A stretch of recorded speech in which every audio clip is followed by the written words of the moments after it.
Room 1247. I said it softly, just loud enough to slip between the clinking of cutlery and forced laughter at the Thanksgiving table. My wife froze, not dramatically, not the kind of reaction anyone else would notice. But I noticed, because I had been waiting for it. Her fingers tightened around the wine glass, a barely visible tremor. Her lips parted, then pressed into a thin line. She didn't look at me. She couldn't.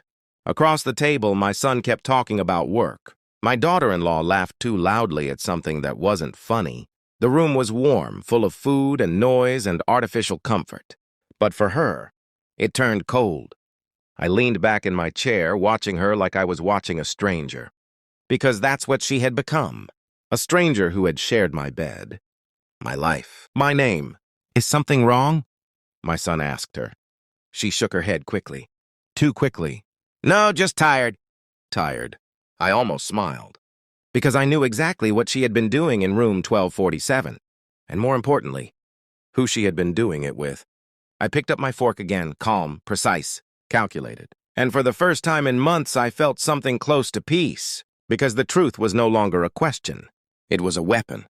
And tonight, I had just pulled the trigger. It didn't start with suspicion.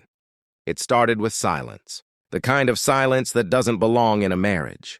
She stopped asking how my day was. Stopped touching me casually. Stopped being present. At first, I told myself it was routine, time, age, familiarity turning into distance. But then came the details. The phone always face down. The sudden late errands. The way she smiled at messages she never shared. I didn't confront her. I observed. Because emotions are loud, but truth whispers. One night she fell asleep on the couch. Her phone slipped from her hand. Unlocked, careless, or maybe she thought I would never look. That was her first mistake. I didn't scroll like a jealous husband. I scanned like an investigator. Patterns, frequency, timing, a contact with no name, just a number. Messages deleted, but not perfectly. Fragments remained. Same room as last time. Miss your hands. 247 again. Room 1247. I didn't react. Not outwardly. Inside, something shifted. Not heartbreak. Not rage. Something colder. Something sharper. Because betrayal doesn't just hurt. It rewrites everything you thought was real. I looked at her sleeping face that night. Peaceful. Innocent. A perfect lie. And I realized something important. She wasn't afraid of losing me. Because she thought I would never leave. She thought I didn't know. She thought she was safe. That was her second mistake. I didn't confront her. Not yet. That would have been emotional. And emotions are inefficient. Instead, I became patient, methodical. I saved the number. Tracked it.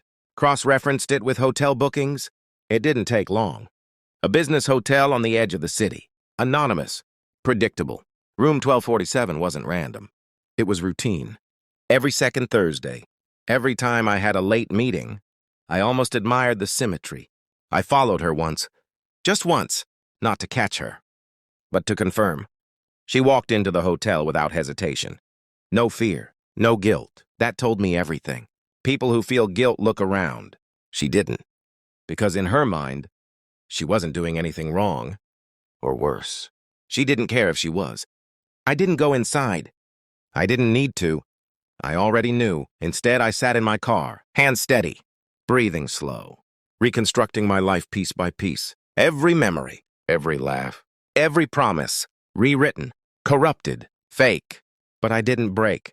Because breaking is loud, and I needed silence, control, strategy. So I started planning.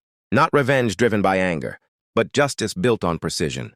I spoke to a lawyer, quietly, moved assets, closed accounts, prepared documents, everything she thought she had. I began to remove, without her noticing. At home I smiled. Played my role, the unaware husband, the stable foundation, while underneath, I was erasing her from my life, brick by brick.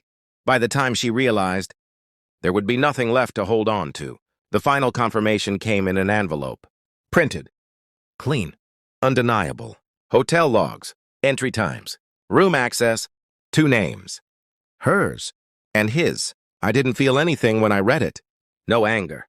No sadness. Just clarity. That night, I placed the envelope on the kitchen counter. She found it. I watched from the doorway. She opened it slowly. Confusion first, then recognition, then fear. Her hands started shaking. What is this? Her voice cracked. I didn't move, didn't raise my voice. Room 1247, I said again. Soft, controlled. She looked at me like she was seeing me for the first time. Please, I can explain. I raised a hand, not aggressively, just enough to stop the noise. I already understand. And I did, more than she realized. I just wanted to see how long you'd pretend. Tears filled her eyes. But I wasn't looking at her anymore. I was looking at the version of her that no longer existed, or maybe never did. Thanksgiving was intentional, strategic, a stage. Because betrayal thrives in secrecy, so I gave it an audience. When I said room 1247 at the table, I wasn't exposing her to them. I was exposing her to herself. The panic, the realization, the collapse happening behind her eyes. Later that night, after everyone left, she tried again, begging now, crying, I made a mistake, please. Don't do this. I handed her the final document. Divorce papers, signed, filed, executed. Her name, already removed from everything that mattered. Accounts, property, access, gone. You left long before this, I said quietly. I just finished what you started. She dropped to the floor. Broken, desperate, but I felt nothing. Because by the time the truth is spoken, the feeling is already dead. Weeks later, the house was silent. Clean, empty, peaceful. I stood by the window, looking out at a life that no longer included her. No anger remained. No questions. Just understanding. Betrayal doesn't destroy you. It reveals you.